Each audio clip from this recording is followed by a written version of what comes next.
আমার দেশের মানুষের ভালোর জন্য, কল্যাণের জন্য।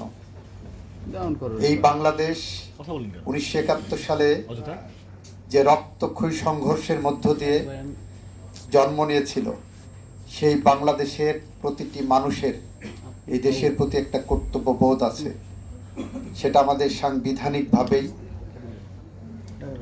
উল্লেখ করা আছে, আর্টিকেল 21 অফ দি কনস্টিটিউশন। আন্তর্জাতিকভাবে আমরা কিভাবে এইগুলোকে মোকাবেলা করব, সেটা আমাদের সংবিধানের 25 অনুচ্ছেদে বলা আছে। আমাদের সংবিধানের 25 অনুচ্ছেদটাকে আমরা যদি ফলো করি, সেখানে আন্তর্জাতিক পর্যায়ে আমার সরকার কিভাবে ডিল করবেন, এবং সেখানে আন্তর্জাতিকভাবে যে সমস্ত দেশের নাগরিকগণ তাদের অভ্যন্তরীণ বিষয়ে তাদের দাবি আদায়ের জন্য যদি কোনো সংগ্রামরত থাকে, সেখানে কিভাবে ডিল করবেন সেটাও আমাদের সংবিধানে কিন্তু বিধৃত আছে। তো আমরা মনে করি রোহিঙ্গা সংকট এটা মিয়ানমারের অভ্যন্তরীণ সংকট একদিকে, আর একদিকে হলো বাংলাদেশ সরকার এটাকে দেখছেন মানবিক দৃষ্টিকোণ থেকে।